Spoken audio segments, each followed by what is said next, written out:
Welcome back. If you are just joining us, this is INX Prime Live. Remember, we are on your screens every single Monday to Friday between the hours of 6 p.m. and 8 p.m.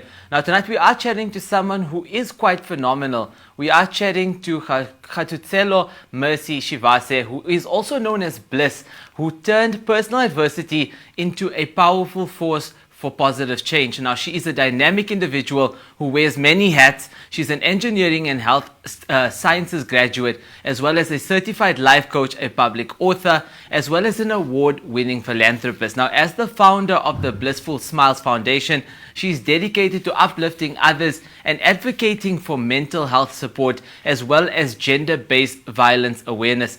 Now, our conversation today will include her foundation, her mission, and the incredible work she's doing to make a difference in the lives of many. Good evening, Bliss, and thank you so much for joining us here at INX Prime Live. Evening, thank you for having me. No, it's such a pleasure having you here. I know that a lot of people are very excited for this interview. I mean, when we have someone who's a philanthropist, you definitely impact a lot of lives, and, a lot of people take to it in a very positive way.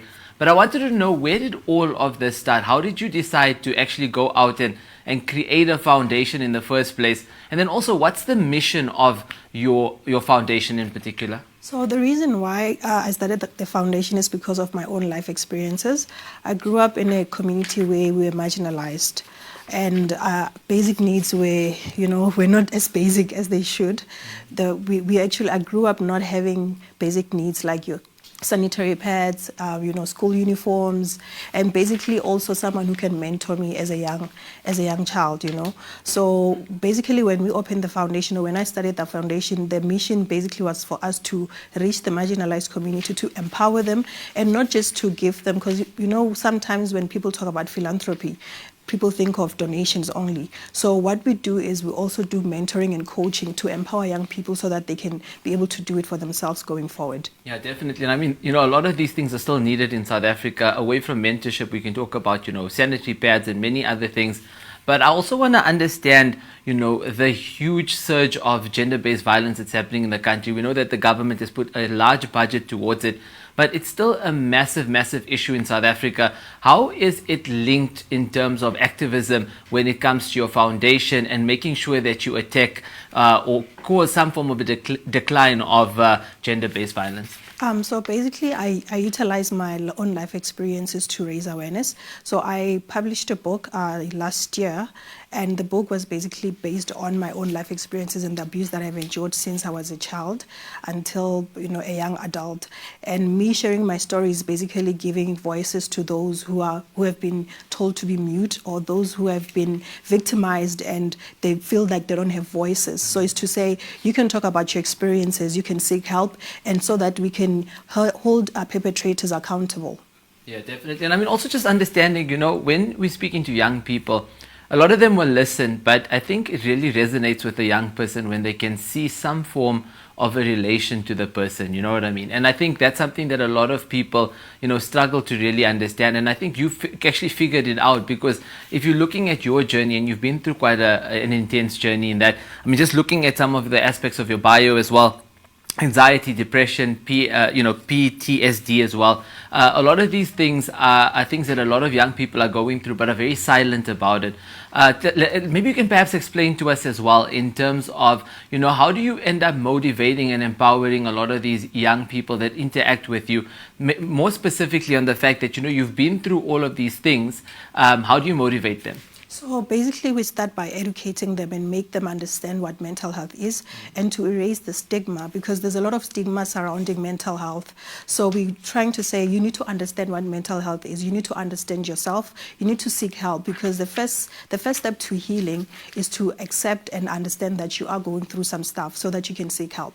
So what we do is we make them understand what mental health is and what steps they can take towards a healing journey. Obviously, noting that healing is not like a linear process. It's a continuous process. So we guide them and provide them with resources, and also make sure that they get connected with professionals that can help them through their journey as well. Oh, that's very, very true. I mean, we are getting comments and questions coming in from social media. And Anissa says that, this woman's very inspirational and we definitely want to see more of her. I just want to understand in terms of your foundation as well. Now, we know that obviously every foundation, does great work, humanitarian work, but I believe that you have programs in place, like you did mention now when it comes to assisting with mental health, but also when it comes to mentorship and helping people get involved in charity work. Why is it so important that you emphasize these different programs in your foundation? The main reason for actually incorporating all these programs in the foundation is so that we can empower people, like I've said before, and to ensure that we minimize or reduce the gap between the marginalized and the marginalized community as well, to provide resources, because for young people who are, for instance, in rural areas, they don't have that much guidance and they feel like no one actually hears them or no one sees them, even though they do have some capabilities or they're capable of changing lives. So incorporating things like charity work, donations, mentoring, coaching, gender-based violence awareness, and we also do career guidance as well, so that they can find themselves and know exactly what path they need to take going forward and build themselves in their career as well. Definitely. I mean, we're getting more comments coming in. Lesego was even saying that, if we had more people in South Africa actually getting involved in, charity work, humanitarian work, we'd have less arrogant people and more of a united, like South Africa in that sense. And I guess I completely agree with her in that sense. But I want to touch back on gender-based violence, right? And I know that you guys do a lot of work when it comes to it, like you did mention, but I just wanted to understand, if there is someone who is actually a victim of gender-based violence, how far do you guys go in that process to be able to assist them? Is it to a stage where they're fully healed? Is it to a stage where you just allow them to be able to feel comfortable again? What do you guys actually do, and how far do you go in that process? So usually if someone does approach me and mention that they have been abused, we usually take them through the journey of healing, making them understand that them being abused or the abuse that they went through is not their fault. Because what happens is mostly victims will blame themselves. As much as there's victim blaming in society, the victims also blame themselves and feel like they could have done something different for them to not be victimized. And what we do is we would refer them to professionals. There are foundations like TS Foundation that assist people who have been victimized. And then when it comes to the mental health, the mental health aspect of it, we actually make sure that they have organizations, that we connect them with organizations that can help them.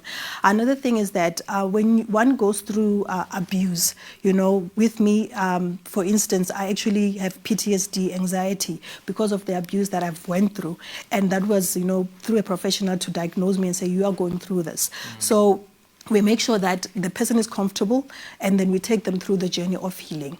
Yeah, and I'm just also touching on your book. I know you mentioned it quite early in the interview, but your book has a very unique title, and I want to just speak about it now. It says The Untold Stories of She, right? And obviously she's in uppercase. Maybe perhaps you can explain to us why you decided to use that title in particular, and what's the messaging behind the book? I know it has a lot to do with gender-based violence. So the Untold Stories of She is basically the stories that I never spoke about, or the events that happened in my life that I never spoke about. So they were untold. And I was not only talking about my own experiences, but also experiences of other victims. So I incorporated my stories and the stories of other people who have went through abuse. And when I said she, I was emphasizing the fact that there's a he in she. People would think that, okay, gender-based violence, when we talk about it, we are only including maybe women and children. But also I had to understand or raise that actually male kids or boys also do go through abuse. So there's a he in she. So it's the untold stories of those who were muted, and now we are saying we are telling the stories. No, that's important. And I'm just looking at the foundation space and a lot of these NPOs and foundations in South Africa. There's been a lot of heat and controversy on them. And I mean, we're going back to X, for example, where we've seen actually a person who runs a foundation come out and say, it's such a negative space for foundations right now. A lot of people assume that there's a lot of corruption happening and people are getting funding, in irregular means. But a lot of foundations actually do very important work. Now, I wanted to know, in terms of you creating this foundation, what were some of the challenges that perhaps you faced, building this foundation up and to get it to where perhaps it is today?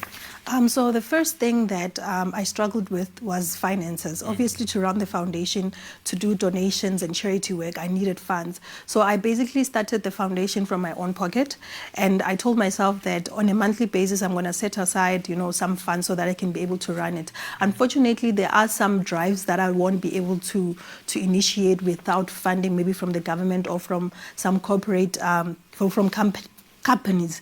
So the things that I've actually went through or challenges is basically funding, and also having a team that's reliable. When you run a foundation, you won't run it alone. You have to run it with a community or a group of people. So finding people who have the same vision as you and the same goal as you, it's quite challenging. But as a founder, you need to make sure that you don't lose that, you don't lose the hope. You have to actually keep on keeping on. I love that. And the fact that you're calling yourself a founder, you are actually that. You're someone who founded and birthed an idea, and you're an innovator in that sense. We need more of them in South Africa. I just wanted to know, because you have this vision for your foundation and you've done such great work so far, what are some of the long-term goals for your foundation in particular? Where would you like to see it, let's say, in the next 5 or 10 years? So basically, for me, it's more about quality, not quantity.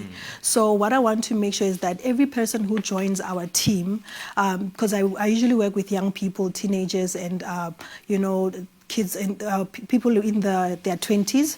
So I want to make sure that the foundation goes on whether I'm there or not. As much as you mentioned that, yes, I'm a founder, I want the foundation to be able to make an impact whether I'm there or not. So what I do is I try to empower the team that I work with so that they can be able to take the foundation further whether I'm there or not. I love that. I really do. We are getting a lot of comments and questions coming in. And like I did mention, a lot of people look up to you as a kind of an inspiration or a mentor to a lot of our young people. I wanted to know if you can just share with us, advice for a lot of the young people in South Africa when it comes to them, going through gender-based violence. If, for example, they're having mental health issues or they're going through a lot of trauma, what advice do you have for our young people in South Africa and our youth in South Africa? We do know we have a high unemployment rate. There's a lot of stress and anxiety on our youth. What advice do you have for them? So what I can say first, especially for those struggling or battling with mental health or abuse, like I mentioned, they need to accept first, they need to acknowledge that things have happened to them. But obviously you cannot be feeling pity for yourself for too long.